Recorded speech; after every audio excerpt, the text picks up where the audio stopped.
උපන්නොත් යම් කෙනෙකු මෙලොවේ මරණයක් කොටා ඇත නලලේ. අහලා තියෙනවද? උප්පත්තියා සහේ වේදම් මරණං ආගතං සදා.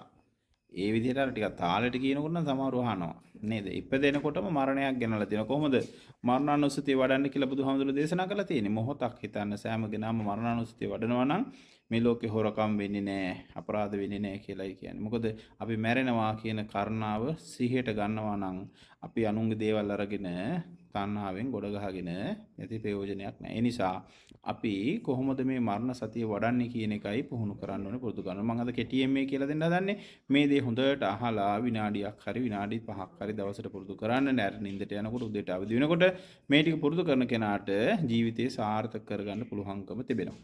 මොනවාද? අපි මරණ සතිය වඩන්න කියලා මහා දේවල් කල්පනා කරනවා. වෙන ඕනේ අපි මං කියනවා මං යෝජනා කරන දේ පුළුවන් නම් කරලා බලන්න. අපිට මැරෙන්න පුළුවන් අවස්ථා කීයක් තියෙනවද කියලා ගණන් හදන්න බලන්න.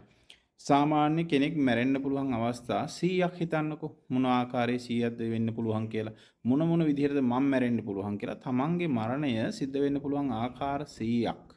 දැන් ඉඳලා මෙනෙහි කරන්න පටන් ගන්න. පුළුවන් අපිට. මෙන්න මේ විදිහට හිතනකොට අපි කොයි විදිහටද මැරෙන්න පුළුවන් කියලා අපිට හිතා ගන්න පුළුවන්. නමුත් අපි නොමැරෙන මිනිස්සු ලෙස ජීවත් වෙනකොට තමයි විවිධාකාර ප්‍රශ්න ඇති වෙන්නේ. ඒක තමයි සරල සම්මුති සාමාන්‍ය ක්‍රමය. නමුත් මින් එහාට ගිහිල්ලා ගැඹුරු මරණතාවයක් ධර්මතාවයක් අවබෝධ කරනවා නම් කරන්න තියෙන හරි සරල ක්‍රමයක්. ඒ තමයි අපේ සිතත් සකස් වෙනවා, සිතත් දියුණු වෙනවා. ඒ වගේම මේ මරණ සතියත් වැඩෙනවා කියන කාරණාව. ආස්වාස ප්‍රාස්වාස කියලා කියන්නේ අපේ හුස්ම ඉහළ යාම පහළ යාම. සෑම හුස්මක්ම ඉහළ යනකොට ආස්වාස, සෑම හුස්මක්ම පහළ යනකොට ප්‍රාස්වාස කියලා අපි කවුරුත් දන්නවා. එහෙනම් ඉහළ යන හුස්ම ඉහළට ඇදිලා ගිහිල්ලා නැති වෙලා යනවා. පහළට යන හුස්ම පහළට ගිහිල්ලා නැති වෙලා යනවා. හුස්මක් ආරම්භය කියලා කියන්නේ ඉහළට ඇදෙනකොටම ඔන්න ඉපදුනා. ඔන්න හුස්ම උඩට ගිහිල්ලා ඉවර වෙනකොටම හුස්ම ගියා කියන්නේ මොකද්ද? මරණයටපත් වුණා. හුස්ම නැවත පහළට එන්න පටන් ගන්නකොටම ඔන්න අපි ඉපදෙනවා. හුස්ම පහළට ගිහිල්ලා ඉවර වෙනවා කියන්නේ මොකද්ද? අපි මැරෙනවා. එහෙනම් ආස්වාසය ඔන්න ආරම්භයේදීම ඉපදුනා.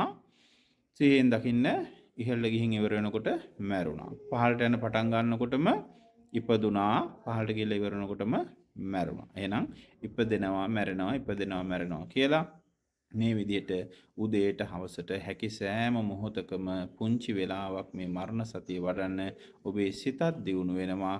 ඔබේ ධර්මතාවය ඔබ තුල පෙර සසර පින මතුවෙනවා. ඒ වගේම තමයි නිවනට මාර්ගය සකස් වෙනවා. දවසින් දවස නිවනටම ලම් වෙන්න, සුවසේ ජීවත් වෙන්න, සුවපත් වූ ජීවිත ලබා ගන්න සියලු දෙනාට මෙය උදව්